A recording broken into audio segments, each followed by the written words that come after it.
oh boy, is that time again already? I think it is. Hello everyone, and welcome back. Today we actually finally got some news about Deep Rock Galactic Rogue Core.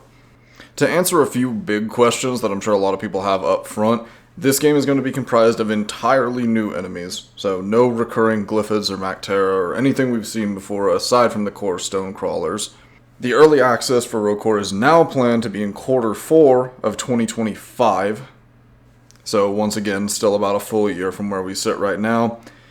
DRG Season 6 will still not be happening until Rogue Core has at least entered early access, and the game is still structured like a roguelike. So first, let's go over some of the stuff we just saw in that gameplay reveal. Forgive me, but I can't recall exactly what we knew before now, so I'll try not to make too much reference to what we knew versus what we know now. So weapons and tools in Run. This is pretty fascinating. I mean, this is what we've seen with a lot of mods in the past for DRG, which is mixing and matching the class's weapons and tools to produce some interesting results. And something that ties into this heavily is the sequential turn-based picking that you do with the rest of your team. So effectively how this works is one player is selected to pick their weapon, tool, or upgrade first from a shared pool of options. Then the next player will get to pick from the remaining options, and then however many other players you're playing with get to pick as well. Now, this has been touted as a friction point, as something that's going to make you discuss or use the liking feature to, say, forecast what you want to your teammates so they can see what you want to come away from that upgrade phase with. And I think this is really valuable and interesting because it actually does introduce co-op to build decisions in Deep Rock Galactic. Because up until now, really the best thing you do to synergize or do any sort of cooperative building with your teammates was taking something like volatile bullets with a flamethrower driller. Makes sense, but at the same time, those are all your independent choices that don't directly affect the other person. Whereas in this situation, you are actually taking or giving something from your team by picking certain upgrades. And you can say what you want about this causing infighting between nonverbals and randoms, but I think the interest that this introduces into the mission flow and power gradient of a team is worth having, even if it is a pressure point for some people. So to talk about the cave structure a little bit, and specifically the structures in them. So Rogue Core is still going to be procedurally generated. It's not going to be story mission 3 is built like this every time. No. So you are going to be dealing with a similar Deep Rock Galactic cave generation. However, this time there's going to be these formalized structures built into the cave. So ramps, elevators, fortifications, reinforcements on the ceiling. I mean, obviously all that stuff is still up in the air. But it does add a lot of interesting gameplay decisions whenever we talk about you taking the zipline launcher and then having to take the elevator because you don't want to use your valuable ziplines. Like I said, this is easy to turn up your nose at as a gimmick after playing Deep Rock Galactic for so long. But I don't know, like I said about the turn-based upgrading thing, just the way that this is going to shake up the game and add interest to some of these situations is more than worth seeing out, in my opinion. So one thing to touch on briefly, just because we don't have much information, is the core biome. From everything I can see, Rogue Core is taking place in similar biome-type caves to Deep Rock Galactic. Whether or not it will change between biomes over the course of a run is kind of a toss-up. Who knows? It might happen, it might not. But the main thing is the core biome, the obvious core of the planet, kind of creeps up into the missions, and I would assume gets more and more present the deeper you go. How that's going to manifest itself in gameplay, no idea right now, but it is interesting to see that progressive, God forbid, rock pox sort of incursion on the cave that is going to give you a sort of benchmark of how serious things are getting and how deep you are into a run. So on the counter side of the team-based, turn-based upgrade picking, there are these things called bio boosters, that's the working name of them, which are individual player upgrades. So you'll get them in multiplayer, it's not solo only, but it is something that you have direct control over, that you don't have to deliberate with your team on. And looking at these, I mean, you can tell which one I would probably pick, but it's definitely an interesting decision to be made. Something that was alluded to in the Q&A after the showing of all the gameplay stuff was the timeline of missions. I think Benny asked this as well. They answered it for somebody else. But the timeline of missions is currently looked at as usually, on average, being longer than a normal Deep Rock Galactic mission, which I think is perfectly fair. I mean, I would assume the runs are going to be composed of at least 5 or more stages. That's what kind of makes sense to me, is it gives you time to snowball up and gain power and feel like you actually have like a crafted build going on.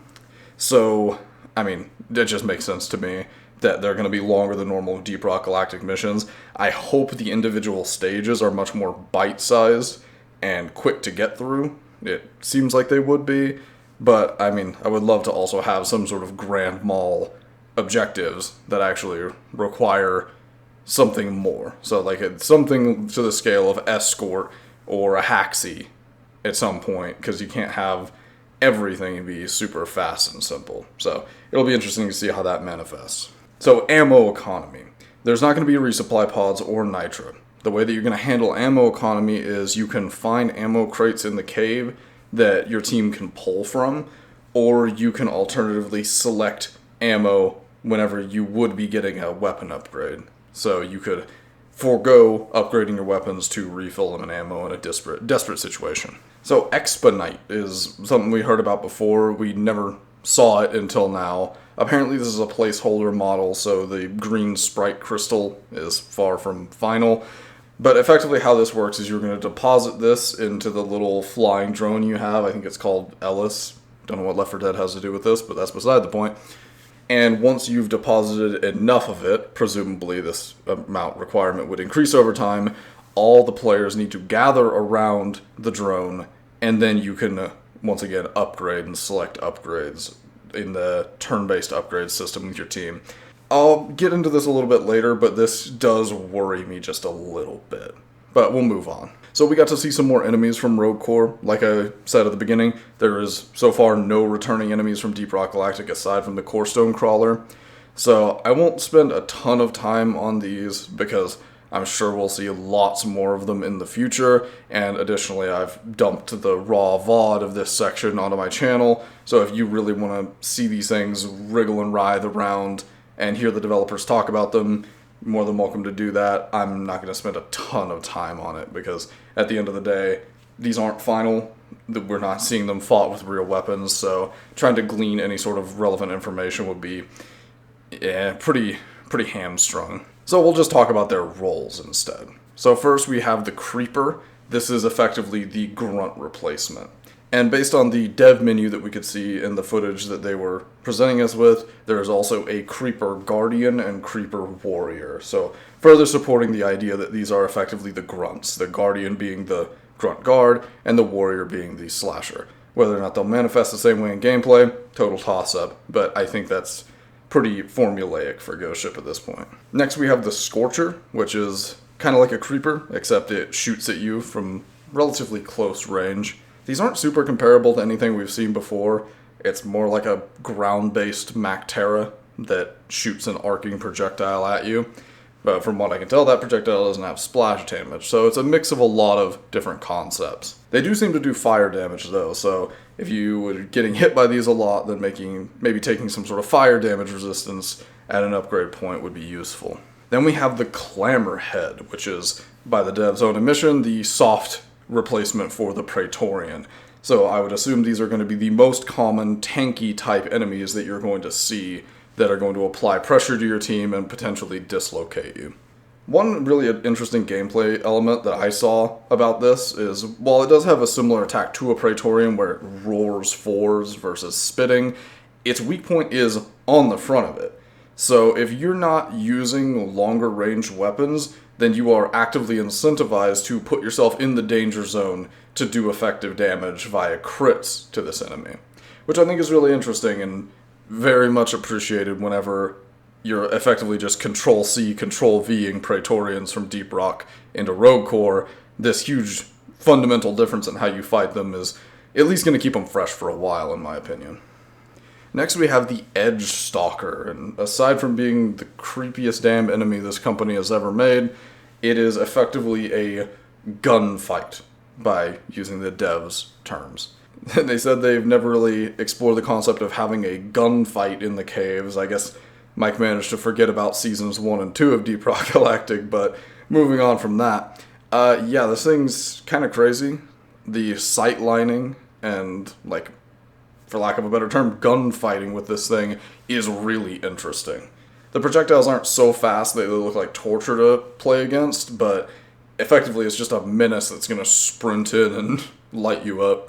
And next we have a different species, which is the Rafcans. You have the Rammer and the Thrasher. The Thrasher being the small one, the Rammer being the big one, which, if I could just, for a minute, I feel like Thrash is a much stronger word than Ram.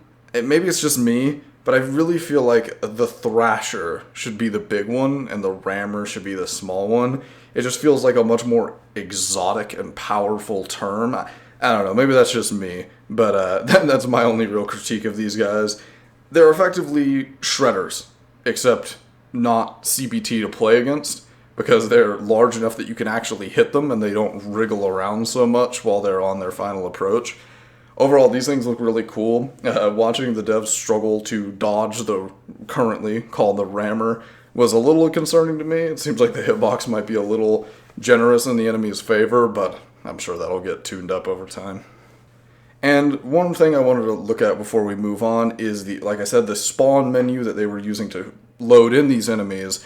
We can actually glean not a lot of information from it, but we can see that there's quite a few enemies already added to the game. So if I could just go through the list here, you have the testing category, which has elite clamorheads and creepers, imps, spawn lords, and spawn lord ads. So, I mean, I don't know what an imp would be, but I can kind of guess that a spawn lord would release a bunch of smaller enemies, like a warden summoning grunts or something like that. And then spawn lord ad, of course, being that thing that it summons. So interesting that the spawn lord is not going to be spawning creepers or anything. It's going to have its own unique enemies. So kind of like a brood nexus, you'd be able to see a spawn lord ad and be like, oh, he's around here somewhere. But importantly to note, this is not a stationary enemy, because the stationary enemies have their own category, unless stationary is in the testing category. I don't know. Like I said, I'm trying to discern way too much information from what I'm looking at here. And then we have Spider Exploder Tank Ghost Corrupted, which I don't know if that's corrupted in the lore sense or corrupted in the developer sense. But regardless, this is how the game files refer to the Ghost Bulk Detonator in DRG. I don't know if we should read into that as being a ghost specifically, but this is what I would assume is the bulk detonator equivalent for Rogue Core. And I would have hazarded a guess that the Tall Boy Assaulter was the Edge Stalker, but we can also see the Edge Stalker in the Disruptive category, so maybe that's just a double dip, but it seems like there already is a Tall Boy Assaulter in the game.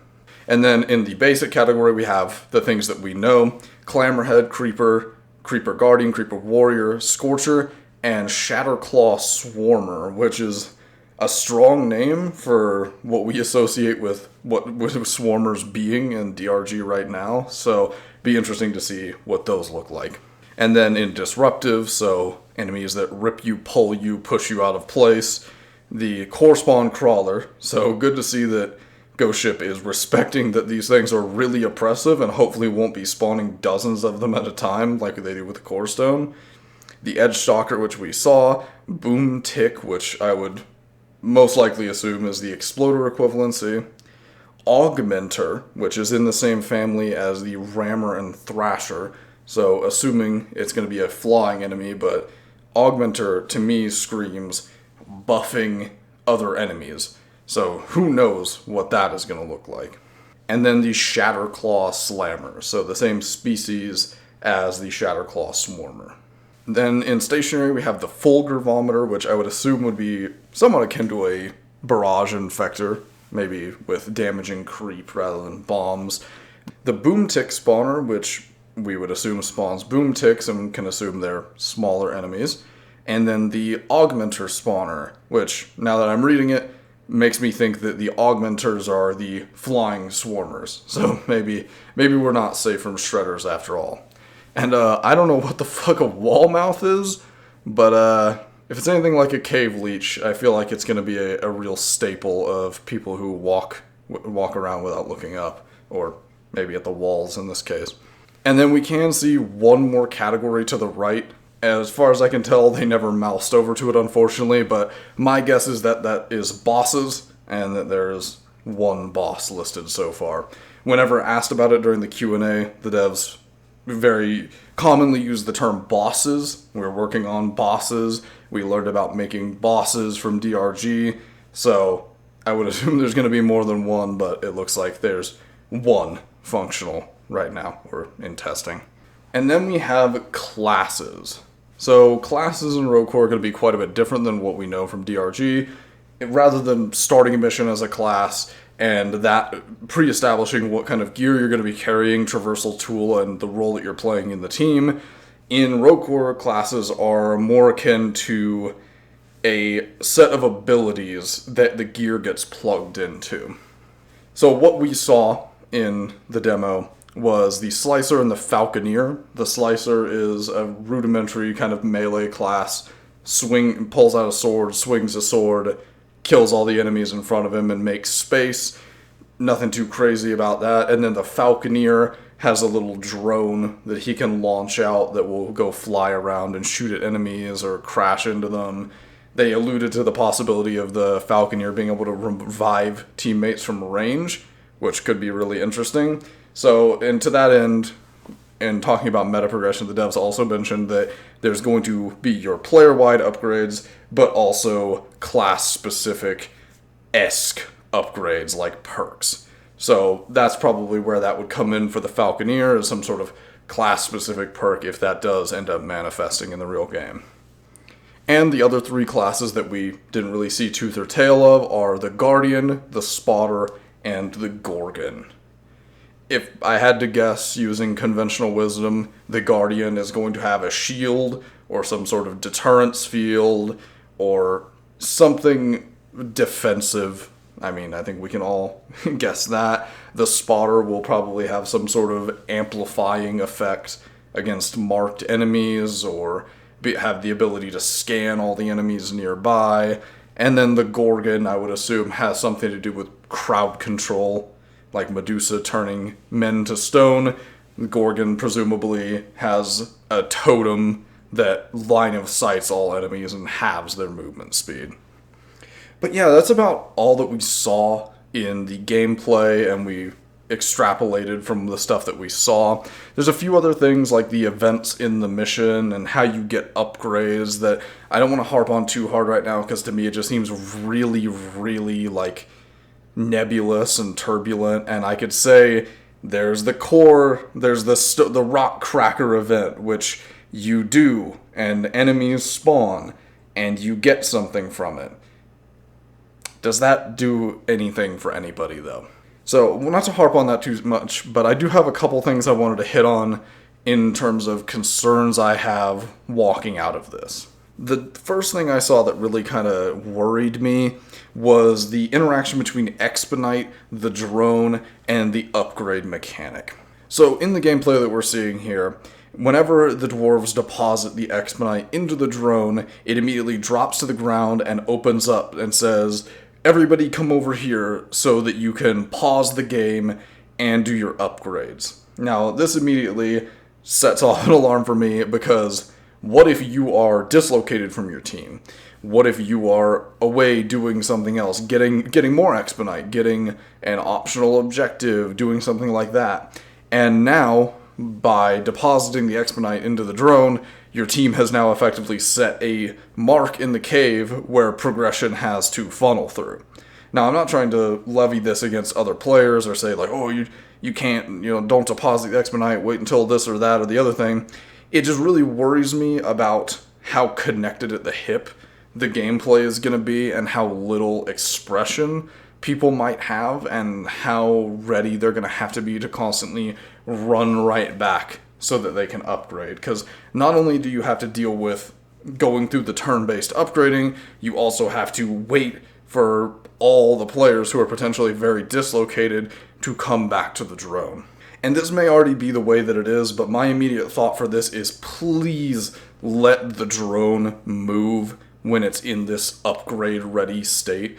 Because if you can keep dragging the upgrade-ready drone along with you to a point where all players naturally reconverge on the drone, I don't think that's a problem. But if it is how it kind of looks in this gameplay, where it just drops to the ground and lays there like a dead fish until all players get back to it and upgrade, which could be an issue if it's up on a cliff or in a pit. You don't want to force players that only have certain movement tools like the zipline launcher to jump into a hole in order to do their upgrade, if that makes sense. And to continue extrapolating on the turn-based upgrading thing, like I said, I think it's a really, really interesting system, but 40 seconds to deal with random players trying to min-max both your and their build seems like a uncomfortably long time, honestly. Like, I think it's going to be, it's going to be like speed play in DRG, where it's going to kind of be like a host determination and like just a general manners thing.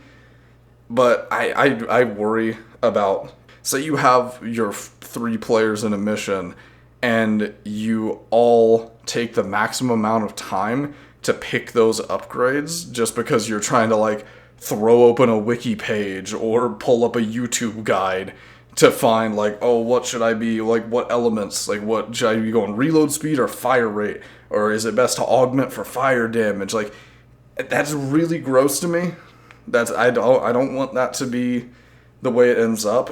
It probably won't. It really probably won't. But just the idea of spending 2 straight minutes sitting there picking upgrades when you knew what you wanted in the first 5 seconds is, call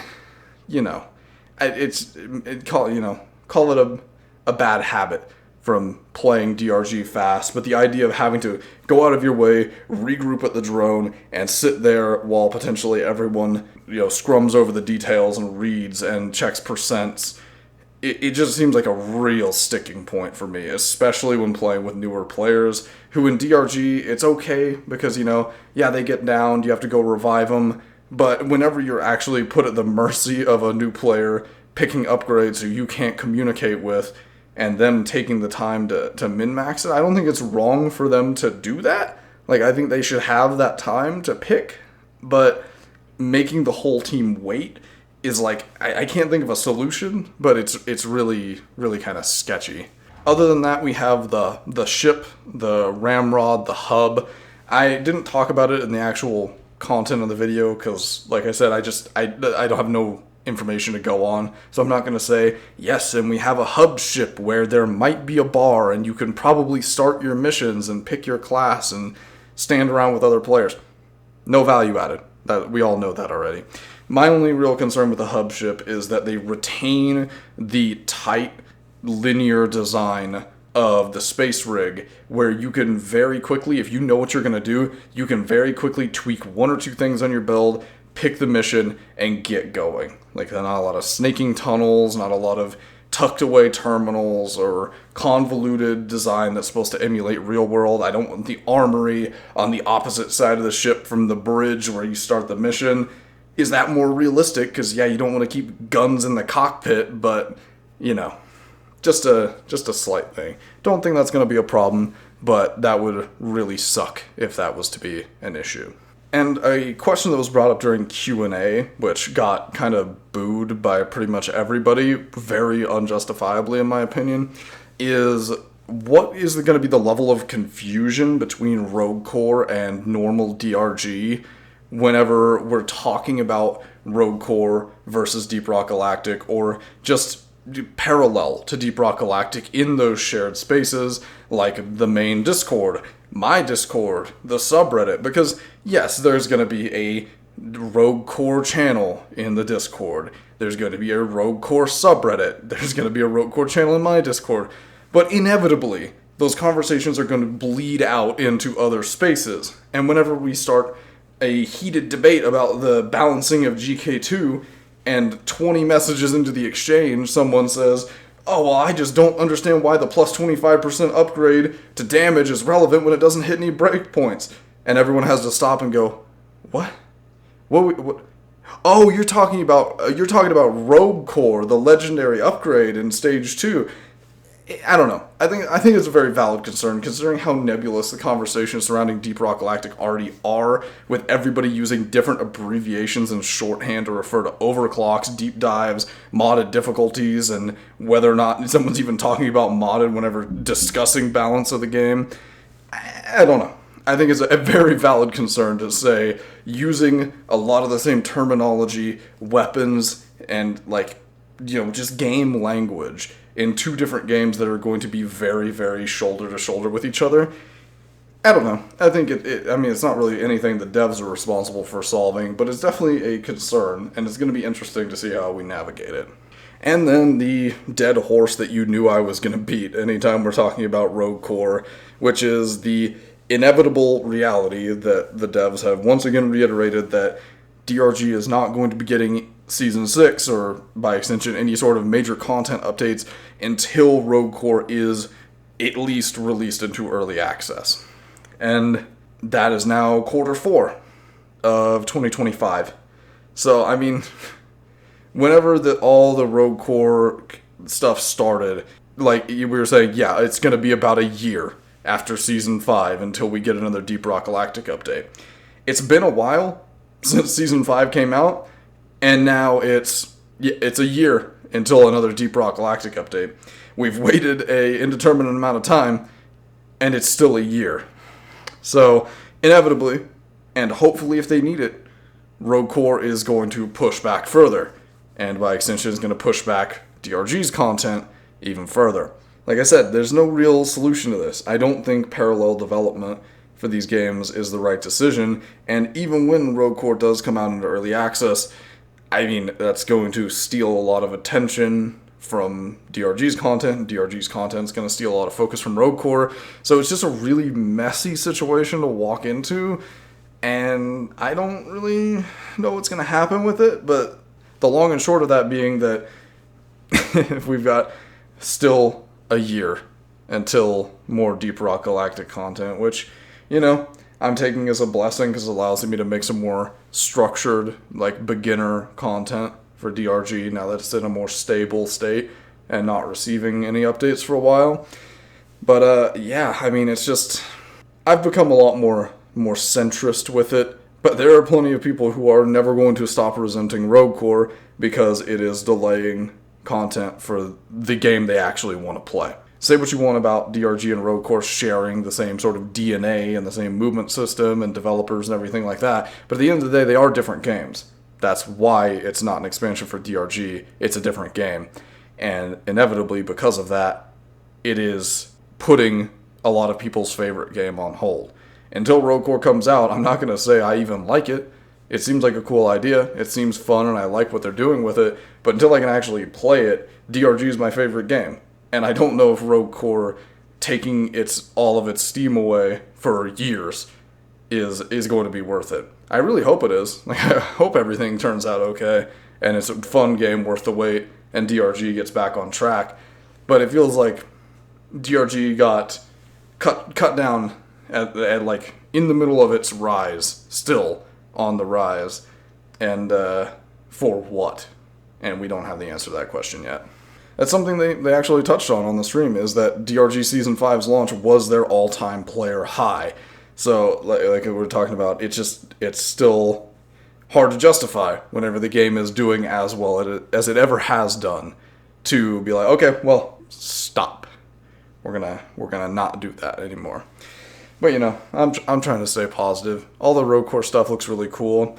It's just a year is a long time, man, and it's been a long year. So what can you do?